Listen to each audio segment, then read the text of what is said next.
Hunter Biden needs to watch out. Hunter Biden could face a lot of trouble now that Dan Bongino and Kash Patel are in the seat. And why would that be? Oh, let's say Burisma. So Burisma is a now defunct natural gas company that hired Hunter Biden when Hunter Biden's dad was vice president of the United States in charge of Ukraine policy. And he was getting paid somewhere around $80K a month, which is outrageous. Like, there's no board job in the world to be on the board of this Burisma energy company. He, by the way, didn't know anything about energy, but somehow was getting these gigs. I mean, he had one in China, he had one in Ukraine, he had one in Romania. I mean, give me a break. So what was that about other than access? I read a piece in the New York Times recently, another one in the LA Times. It said, well, that was just sort of par for the course, that this actually happens all the time. A lot of emerging market countries feel like if they hire a family member, they'll get better access, they'll get better treatment, they'll have more of a direct connection to the US. Scary, right? Well, Obama, to his credit, and you know I don't credit Obama with like anything, to his credit said, no, we're not going to have family members doing this. So in Hunter's case, he never registered as a foreign lobbyist, despite collecting $80K a month from Burisma. Well, what you should know is that there was a prosecutor that was investigating Burisma because Burisma was doing all kinds of funny things, and that's all since come out. But Burisma didn't like that this prosecutor was investigating them. So they spoke to Hunter, reportedly, and allegedly Hunter went to Daddy. And then Daddy, well, he did this. Watch, he admits it.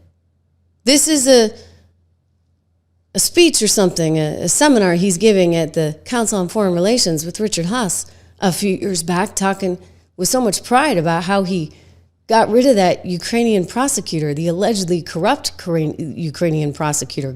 Corrupt according to who? According to Burisma? Or loan guarantees. And I went over for, I guess, the 12th, 13th time to Kyiv, and I was supposed to announce that there was another $1 billion loan guarantee. And I had gotten a commitment from Poroshenko and from Yatsenyuk that they would take action against the state prosecutor, and they didn't. So they said they were walking out to press conference. I said, no, I said, we're not going to give you the $1 billion. They said, you have no authority. You're not the president. The president said. I said, call him. I said, I'm telling you, you're not getting the $1 billion. I said, you're not getting the $1 billion. I'm going to be leaving here, and I think it was, 6 hours? I looked at it, I said, I'm leaving in 6 hours. If the prosecutor's not fired, you're not getting the money. Oh, son of a bitch. Got fired. And they put in place someone who was solid at the time. Well, there's still, they made some genuine, substantial changes institutionally and... He's trying to brag and say, I got rid of the corrupt prosecutor. But when you peel back all the layers now and you look at what was really going on, Burisma wanted that prosecutor gone. And I've played for you guys in the past. It's in Ukrainian, so we have to translate it. But that particular prosecutor has come forward and said he believes that he lost his job because he was looking into Burisma. And Hunter did make a phone call to Daddy, and then poof, what do you know, he's gone. So I think that Kash and Dan have a lot to work with. And I'm telling you, like, Dan he's like straight and narrow. He's a Boy Scout. So he's going to look at this and he doesn't care like who's involved. And if there are bad people whose heads are going to roll, he doesn't care. Like, there's no bias there. He just wants to do what's right. And if you want to do what's right, you've got to weed out this corruption. You cannot have this kind of corruption in a system. Then you think about what the heck were we doing with Ukraine and this whole war, and like, you know, all these hundreds of millions of dollars that were spent. And it turns out, you know, you get the deputy defense director in Ukraine and the head of defense in Ukraine siphoning off money, going and moving to Dubai. We can't account for everything. Zelensky can't account for everything. It's our money. And it's a problem because think about the human lives that are being lost. I mean, it just seems to me that there had to have been a better way. Diplomacy is always a better way before you start killing people. And yet they rushed into this one, like as soon as Biden was there. Well, good news. Donald Trump coming out today in a press conference that he did just moments ago with Emmanuel Macron, the president of France, saying, you know what? This thing's coming to an end. Fast. Watch. I think the war could end soon. Well, how soon? Within weeks. Weeks? Yeah, I think so. Right? Don't you think so? I'd like to have you. I think we could end it within weeks if we're smart. If we're not smart, it'll keep going and we'll keep losing young, beautiful people that shouldn't be dying. And we don't want that. And remember what I said.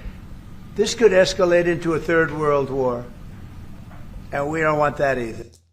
You bet we don't want that. I've talked to Trump in the past about this, and he's very adamant. He does not ever want to lose American lives, period. So he wants to avoid those kind of conflicts at all costs. And he's saying, well, what's in this for us? Right now he's talking about getting the mineral rights. It looks like that deal is on the table. We would be getting the mineral rights to Ukraine's mineral operations. I mean, hey, I'd take it a step further and say, give us equity rights, right? We might as well have some ownership in the thing. And by the way, wouldn't Ukraine actually be better off if we weren't just profit sharing, but we actually had ownership in some of those mineral facilities? Just saying. But listen, they're going to come to an agreement here. And it's something that should have been resolved 4 years ago. But, we are where we are. You hear my voice catching, you guys? I've been doubling up on Balance in Nature because, yes, I have a cold. And you guys are so sweet. You've been trying to diagnose me. And I don't know what it is. I really don't. I just know that I have a very dry cough and I'm losing my voice a little bit. I have not had a fever and I don't feel too achy. And of course, I'm as motivated as ever to get the show on the air because there's so much breaking news.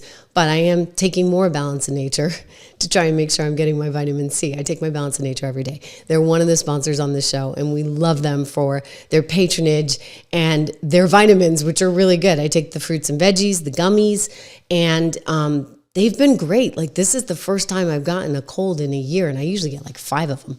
Because I have little kids and everybody's always got a cold and that's the way we live. But you can get 35% off if you go to balanceinnature.com. You can call them at 1-800-246-8751, 1-800-246-8751 today. Go to Balance in Nature. Get the 35% off with code word Trish. Also, free shipping and money back guarantee. So win, win, win.